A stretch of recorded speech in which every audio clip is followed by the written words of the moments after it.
In this video, I wanted to share how I do research with ChatGPT's O3 for some interesting problems that I encounter or learn about or have been wondering for a while. For this one, I was watching the Kurt Jaimun guy's latest podcast episode with this mathematician, brand new result proving Penrose and Terence Tao's on computability in physics. And while I wanted to figure out a few things about the halting problem, because that is where they begin in the first minutes of the first half an hour of the podcast. And I wanted to go through this answers, this research, and also wanted to share some of the issues that I come across when I try to perform research, which informs me on how I want to build a research app for myself, which I'd like to share with you, of course. So, in the first minutes of the this podcast, they talk about the undecidability problem, which one of which begins with the halting problem. And before, and this is, and the issue is that there can be no answer to the halting problem, and I will explain what the halting problem is as I understand it real quick. So the halting problem is that if you write a computer program, uh, a specific computer program, can we know that this computer program will output a result or will it run forever? So in this case, it outputs a result. Let's just say it outputs one, or that it just never halts. It runs forever, kind of like an infinite loop, right? But it just cannot find the answer, but it runs forever. The halting problem asks, well, the most basic halting problem is that can we ahead of time know that whether this computer program will produce an answer, meaning it will halt, or that it will run forever? But the main halting problem is that can we write some algorithm, some computer program, some logical testing system, which will decide for all computer programs whether all of them will halt or go on forever. So this is the halting problem. And I originally thought maybe the calculating the digits of pi might be one of this problem because digits of pi seemingly tends to go forever. But that maybe we just don't know if at some point the algorithm to calculate digits of pi will stop, meaning if there is a last digit of pi or not. And during my research, actually, I thought this was a good example of the halting problem, especially to give for this video. But turns out, actually, if you go to the very bottom, I did ask, can calculating all digits of pi be considered under halting problem? And apparently not. And the short answer is that it was mathematically proven in 1971 or something by a mathematician that the calculating all digits of pi is a never-ending process, meaning the pi is an irrational number. So it was proven that pi is an irrational number, and so that we know that a computer program to calculate all digits of pi runs forever, so that we have an answer to the halting problem for that. So that was interesting. But so before we go through this research real quick, I want to say that these little questions that might pop into your head while producing this research actually poses a problem. That's why actually I took one of the questions and brought it into Gemini just to get an answer. Because the reason is when you're performing research, you kind of want to branch off to different places. For example, that is the number one problem, which the ChatGPT user interface doesn't give you a good way to do that. And that's one thing that I will be incorporating into my app that I will be building. And I will actually make a separate video on that. And then when I have a prototype, I will be sharing with that the code with the patrons. So let's just go through this because this is really interesting, and you can get an idea on how I go about this. So so in the podcast they say that while this is an unsolvable problem, it's then since we think that the universe is computable, therefore, there are questions that we cannot answer about the universe or physics, at least. So that's why the first thing I want to know is that is it at all possible to know the answer to the halting problem? And I do say no web search because I just want the opinion of O3 without being influenced by any web resources that it may find. And the answer is in general, no algorithm can perfectly decide the halting problem for all possible programs and inputs.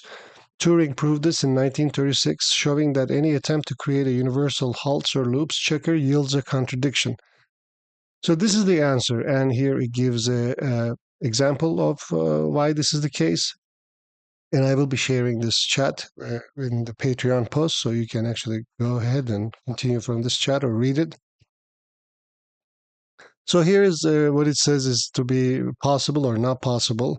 For example, all programs in a limited class, for example, finite state automata, programs kept at 1,000 steps and things.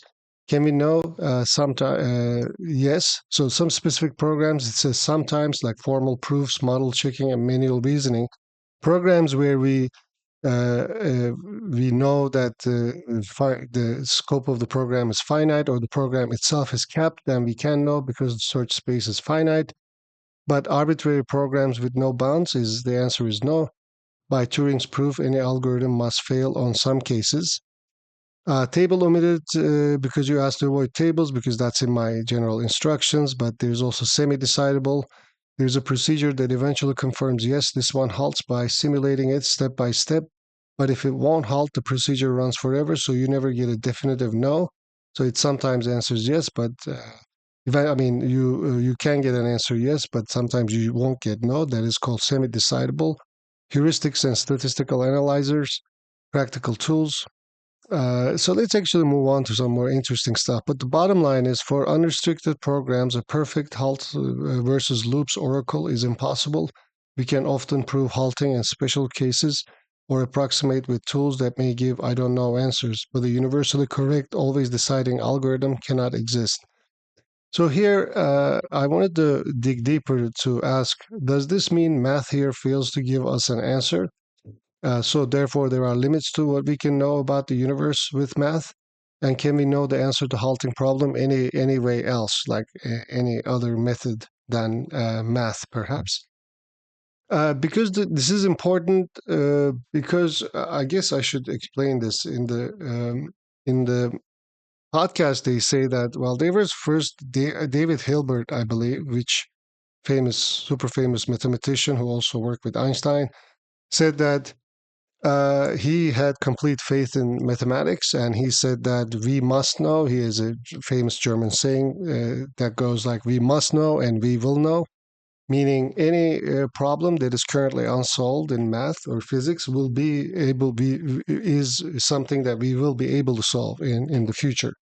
So this is what David Hilbert said. But then to break that party was Kurt Gödel, which came up with his incompleteness theorem, which said that pretty much in any sufficiently complex or robust set of logical system, such as mathematics, will contain in itself axioms that are themselves not provable with the methods available in the system itself, such as the original axiom. So this is the incompleteness theorem. And then final nail on the coffin was Alan Turing saying that the halting problem exists. If halting problem exists, then and if the universe is computable, and that we try to write programs to actually compute the behavior of physics to improve our understanding of the universe, then the halting problem will actually stop us from actually concluding or deciding for some of the questions we are looking to answer. So here I wanted to know, is it really true that the math here fails to give an answer? Is there a limit to what we can know about the universe with math? And the short answer is yes. Mathematics, as we usually practice it, hits a hard wall here. And every other conceivable technique we know of runs into the same wall.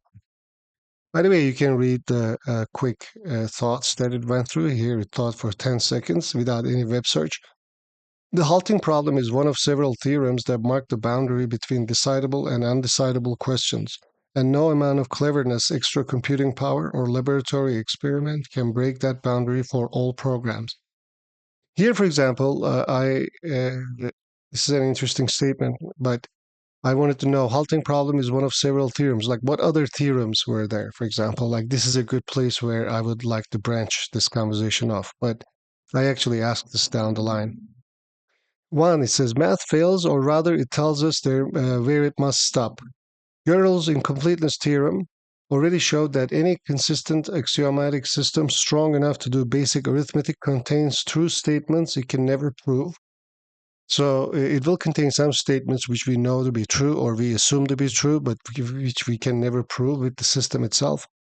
Turing, which we talked about, Turing's halting problem sharpened that into an explicit algorithmic limit. There is no procedure that answers, does this code ever stop, for every possible piece of code. So this actually makes it more practicable in a way.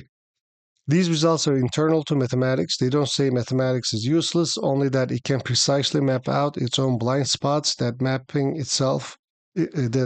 is itself knowledge. Two, do those blind spots limit what we can know about the physical universe? That depends on what the universe is like. If the universe is fundamentally computable, we are assuming here that it is. I mean, this is a real problem. Well, we don't 100% know, but every physical process, this means every physical process can be simulated by a Turing equivalent machine. Then some questions about nature will mirror the halting problem. Example, will this perfectly accurate simulation of a turbulent fluid ever settle down is algorithmically undecidable in the worst case. If the universe admits hypercomputing resources, infinite time, continuity with arbitrary fine precision, closed time-like curves, then in principle one could transcend Turing's limits. But every serious physical theory we have so far appears to be no more powerful than a Turing machine in what it lets you decide. Meaning, Turing machines are universal in computation, and everything in physics in theory, should be computable within Turing's limits. Meaning, no additional so-called hypercomputing here is necessary. That Turing machines should be sufficient, but then Turing machines run into this halting problem. So therefore, actually, there's a fundamental limit to what you can do with the Turing machine. And if the universe is computable uh, only by a Turing machine and not a more advanced theoretical computational device that we can build, such as hypercomputing, then we are fundamentally limited of what we can know about the universe. Proposals for hypercomputation remain speculative, usually conflict with others. So essentially, hypercomputation is just a speculation, and we are left with Turing machines. So, as far as empirically confirmed physics goes, the halting wall is also a wall for science. So, this is important. Halting wall is also a wall for science and not just for computation, because we use computation often to understand the universe via scientific method. Can we know it any other way? Not in general. Trial and error. You can run a particular program and see whether it eventually halts. If it halts, great, you learned something. If it runs for a month, you still don't know whether another millisecond or another millennium would make it stop. So trial error doesn't work. Static analysis and proofs. For restricted classes of programs, such as finite state machines, total functional languages, programs with explicit time bounds, etc., the halting problem is decidable. And real tools exploit that. But the price is the restriction. The moment your language can simulate an unbounded Turing machine, undecidability re enters. Another thing here is that there are a lot of little details we might like to dive into, such as what are finite state machines, for example? Total functional languages, what is that? So there needs to be in a research app, I feel like there needs to be a way to dive into these right here and there without like leaving this conversation. Random oracles, quantum computing, and neural nets. All of these sit inside or can be simulated by the same Church-Turing framework for decision problems. They may speed up answers when those answers exist, but they don't conjure answers where none are mechanically derivable, meaning Turing machine essentially is like you can simulate what a neural net can simulate with a Turing machine. Same with quantum computing, although these can speed up the process. They are not beyond the Turing machine hypothesis. I believe David Deutsch actually proved this, if I'm correct. So here is another area we can actually branch into. In other words, there is no sly loophole, no more computing, not more computing power, not quantum parallelism, not deeper mathematics, not even watching the universe itself that solves the halting problem for every possible program. The bigger philosophical picture, limits doesn't mean hopelessness or doesn't equate with hopelessness. Knowing the boundaries lets us focus on the questions that are decidable or on the probabilistic approximate answers when exact ones are impossible. So this means that while there may be limits to what we can know, but we can know where those limits are, and we can focus our questions on the decidable part of the equation. Creativity still matters. Undecidable does not mean you can't ever know. For a specific case, it means no single uniform procedure works for all cases. Mathematicians prove termination of specific algorithms every day. Yeah, it's important to note that halting problem says that you just cannot find a general algorithm which will decide for all programs whether these programs will halt or run forever. Science is empirical as well as formal. Even if some true facts about the universe are unprovable within an informal system, they can still be observed, but those observations then become new axioms beyond the system. Bottom line is the halting problem doesn't show that mathematics fail in a practical sense. It shows that any reasoning system, even an ideal one, has intrinsic horizons. Within those horizons, math is extraordinarily powerful. Beyond them, no substitute, physical, computational, or metaphysical, has yet been shown to break through. So here, why might it be that some problems are undecidable? Is this a valid question even? Like, I wasn't sure if this is a good question to ask. So why might it be that some problems are undecidable? Why might this be a property of the universe? So here I'm asking, like, why is this the case at all? Like, why is the universe in these terms, like nature is rebelling? Like, why does it have to be this way? So it says yes. Asking why are some of the problems undecidable is perfectly valid. So that's good. It's comforting. The answer, though, is more about the logical and structural limits of symbolic description than about any missing trick we have yet to discover. So here I believe it's saying that essentially the math and the logic we use or computation is actually a symbolic description we have created. So this is an inherent limitation in those systems. Perhaps that's what maybe what it is saying. Finiteness collides with infinity. A procedure, an algorithm proof, or measuring apparatus must be finitely described. Some finite sequence of symbols, a finite machine with finitely many states. So your procedure has to be finitely described. Right. A space of all conceivable questions about those descriptions is not merely vast, it's uncountably infinite. Like, for example, it says that there's 2 to the power of all natural numbers, of yes, no functions on the natural numbers, but uh, only, uh, only natural numbers, many different programs or proofs for them. So, meaning it says that this set supersedes it, meaning it's larger. Whenever the job is to choose the correct answer from an uncountable menu using only countably many candidate procedures, they can't be perfect chooser for every case. Diagonalization formalizes that mismatch. It builds a question specifically designed to outwit any single candidate list of answers. I believe that here what it's saying. Sometimes this can be difficult to understand, and maybe like a quick summarization option here would be actually nice. There is a reply option here, but it just puts it at the bottom. Okay, that's interesting, actually. That's good to know. I didn't know that. You can select something and click this, and it'll add it to the end. But if there it was branching, it would be so much better. I think here what it's saying that, well, there is infinite many questions we can ask, and we can only create finite many solutions to try to tackle them. Self-reference forces paradoxes. Undecidable sets often arise when a system can talk about and even run its own descriptions. Turing's construction, feed the program to itself, or Gödel's trick, the statement is unprovable. Both exploit a feedback loop. The system turns its gaze onto its own source code. That reflexivity lets you engineer contradictions that no consistent, complete, finite procedure can resolve.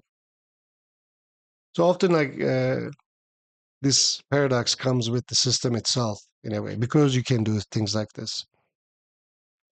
Expressiveness is a price. Once a language, calculus, or physical model is expressive enough to simulate general computation. More formally, once it can represent natural numbers and a bit of arithmetic, undecidable questions appear automatically. They are not special add-ons. They are the inevitable shadow of expressive power. Restrict the expressiveness, forbid unbounded loops, limit memory, confine yourself to regular languages, and every question becomes decidable again, but at the cost of being unable to formulate many interesting problems. So the language itself that we are using, such as in this case the math itself, becomes the problem. Because if you make it more general, more expressive, as it says, then the undecidable questions appear automatically, such as being able to feed the program to itself or to be able to write a statement which is itself a paradox. Okay, why this seems baked into the universe. Physical computability looks Turing-like. So this is important. Physical computability looks Turing-like. Quantum computers, analog devices, and clever physics experiments speed things up or change complexity classes, but no confirmed theory grants hyper-Turing decision power.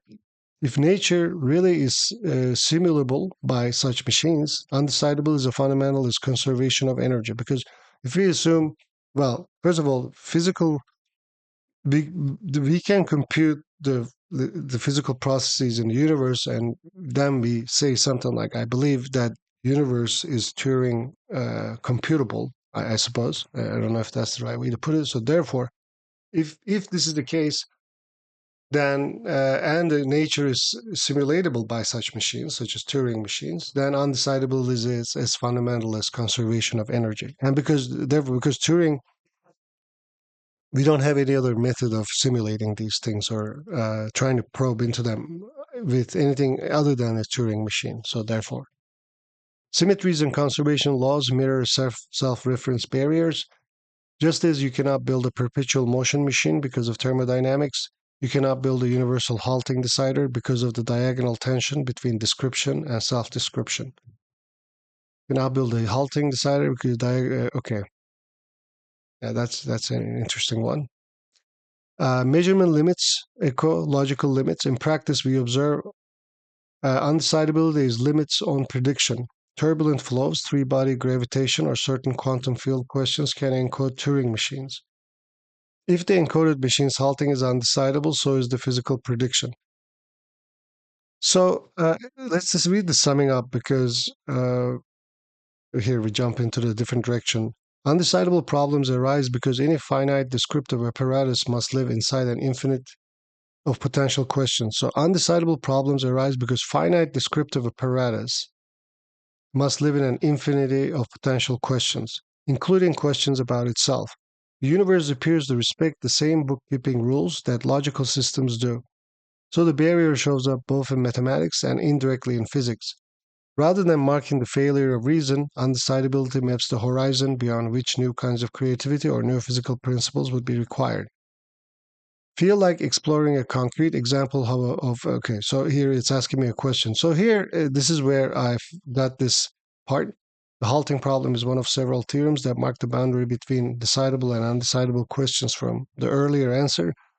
So I wanted to know what are the other theorems that this was part of its answering. So here it gave quite a lot of uh, like examples: Gödel's first and second incompleteness, Church theorem. You can read about these. So there's quite a lot. There's quite a lot uh,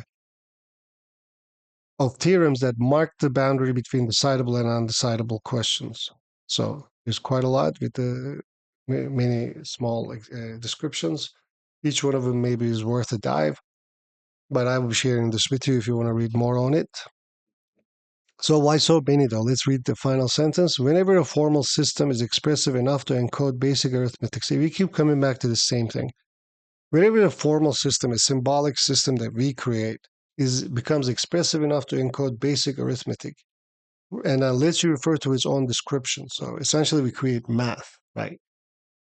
Then we create something like a symbolic expressive system, formal system like math.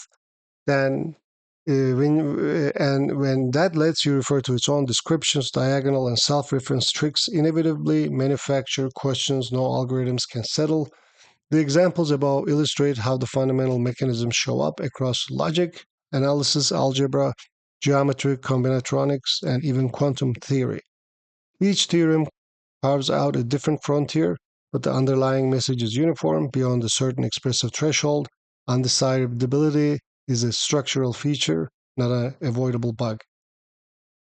So here I was thinking, well, is the universe using self-reference tricks? Because is it so? Here, maybe I'm trying to understand, like, is this so we can build a system, formal system that includes self-reference tricks. Is here it says. So I'm like, well, is there any such thing in the universe itself? Short version here it says. So he taught 16 seconds about this.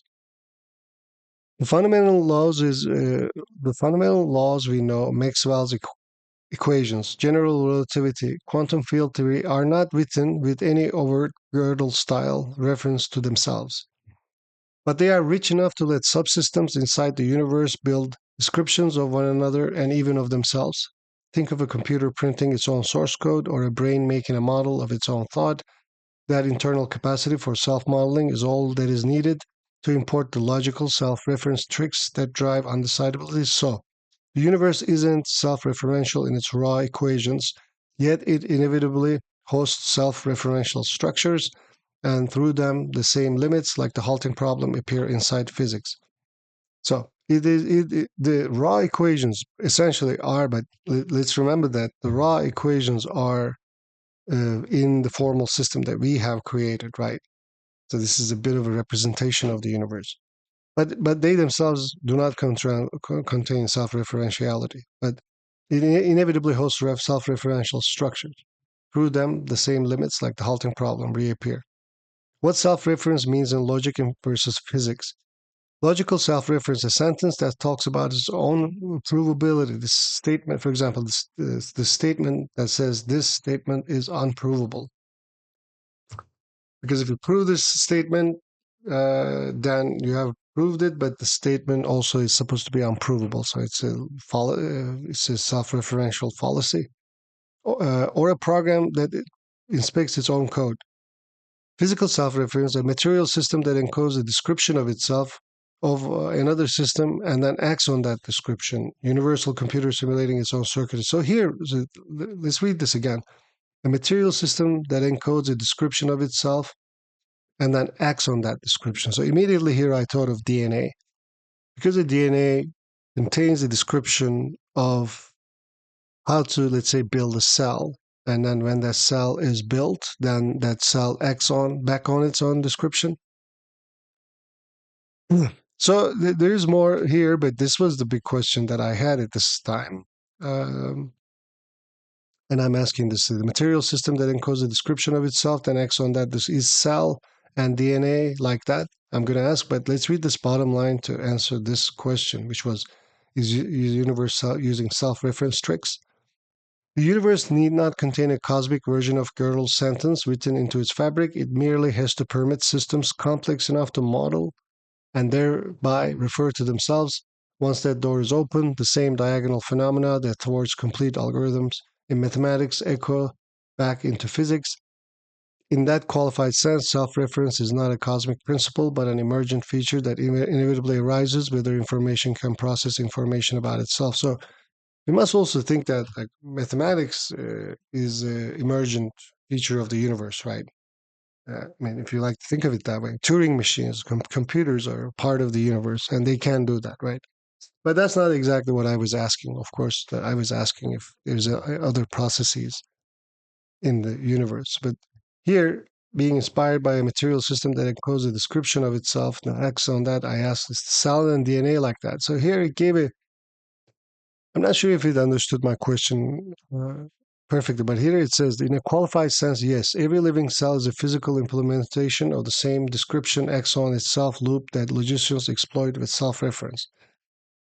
How the loop appears in biology. Digital code. DNA is a long, discrete string over a four-letter alphabet. It's literally a symbolic sequence separable from chemistry that reads it. Interpreters produce from the code. Parts of that sequence specify proteins, ribosomal RNA, polymerase, ribosomal proteins, tRNA, etc. etc., that together form the machinery that reads and copies DNA.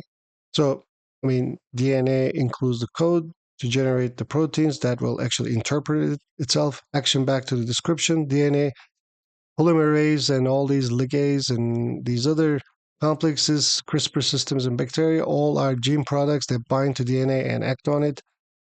A polymerase molecule you observe at time t is the direct causal descendant of a gene that encoded the recipe for polymerase at an earlier time. That circular causation, code, machine, new copy, and edits of the code is precisely what self-reference means in the material setting. Um, so I mean, essentially, it's this. So I was happy to find this actually that the material system that encodes a description of itself that acts on it, cell and DNA are like that. Important distinctions from Gödel Turing: indirect, not linguistic. DNA never contains an explicit sentence about the sentence. Instead, the self-reference here is operational. The code is interpreted by products of earlier interpretations. Open system context. A cell's behavior also depends on metabolites, temperature, stochastic fluctuations. Description is therefore partial. Environment fills in the rest. Error and evolution. Replication is imperfect. Mutations create variation. Selection keeps viable loops. Logical self-reference is brittle. One wrong bit breaks the theorem, whereas biological self-reference is robust and adaptive. So some of the differences. Why it matters for undecidability. Because cells can implement universal computation, DNA computers, ribosome Turing completeness proofs, synthetic gene circuits, for example. So it says because cells can implement a universal computation, the logical limits we proved abstractly, such as the halting problem, re-emerge inside biochemistry. In principle, you can hide an arbitrary program in a stretch of DNA, asking whether the resulting molecular network ever stops making a certain protein is equivalent to asking whether that program halts. But here it's thinking of a more theoretic, scenario that we might be able to do with DNA rather than DNA having anything or DNA having any undecidable process in itself. So while the fundamental questions of chemistry are not self-referential, the systems that those equations permit inevitably create physical mirrors of self-reference, cell-based being the most familiar one. So here at this point, I was wondering, well, is like knowing the answer to the halting problem is important or essential at all to understanding of the universe, right? I wasn't sure because, why does it even matter? The short takeaway is that understanding why the halting problem is undecidable is intellectually illuminating. But in day-to-day physics and engineering, you rarely need like you don't need this. Where it does matter is at the boundaries of prediction. It tells us there are questions about the nature and no finite procedure, however clever, can decide in full generality. That insight shapes our expectations about what counts as complete physical theory and what approximation, and why approximation, simulation, or experiment will always have a role. Why it isn't essential for most practical sense? Well, because restricted models sidestep the barrier, empirical feedback closes the loop. So essentially the systems we create to observe, such as in LHC and things like we plan those algorithms to halt, like so we don't need the halting problem to get involved. But where the halting insight does bite, foundational questions about predictability. Some idealized physical problems are already proven Turing hard. For example, deciding whether an arbitrary quantum spin length has an energy gap and things like that. So in such cases, just derive the answer from first principles brushed up against the halting wall. Complex systems in emergence, whenever a physical setup is universal for computation. Whenever a physical setup is universal for computation, long-term behavior inherits undecidability. That doesn't stop you from testing a specific instance, but it means no master equation can settle every instant. Limits of a theory of everything. Suppose we wrote down a final micro laws and proved they admit a well-posed initial value problem. Suppose we wrote down final micro laws and proved they admit a well-posed initial value problem. The halting problem says there can still be true statements of the form, does this configuration ever revisit state X that no finite formal derivative can solve? A TOA could be exact yet incomplete in the Gödel sense. Why knowing about the halting problem is still valuable. Sets realistic goals. It tells physicists and computer scientists alike which aspirations are logically out of reach. Guides method choice. If a target question is undecidable, you turn to probabilistic algorithms, heuristics, empirical sampling instead of chasing an impossible certitude. Deepens philosophy of science. The result underlies that laws and knowledge are different. A law can be perfectly true, while the space of its consequences exceeds what any finite agent or civilization can pin down. The bottom line. For building bridges, decoding genomes, or flying probes to Mars, you can safely ignore the halting problem. But if your ambition is ultimate prediction, guaranteed, uniform, for every conceivable instance, then undecidability marks a hard ceiling. Recognizing that ceiling is part of understanding what knowing the universe or mathematics alone can and cannot mean. So this is at this point I was both happy and also additionally confused, and I was asking if the digits of pi, the rest of it is the if calculating digits of pi can be considered under the halting problem. But this was very interesting and illuminating. I like the fact that in no place we done a web search because we said web search, no web search, so you can actually. So I'm relying on the great wisdom and the reasoning powers of O3 to give me the answers. I will share this with you and let me know what you think of this, by the way, if you enjoyed it or not. I'd like to make more things like this. Doing this also informs me how to build the app, and I will be building a prototype and sharing with you. Do let me know what you think of this and have a great rest of your day.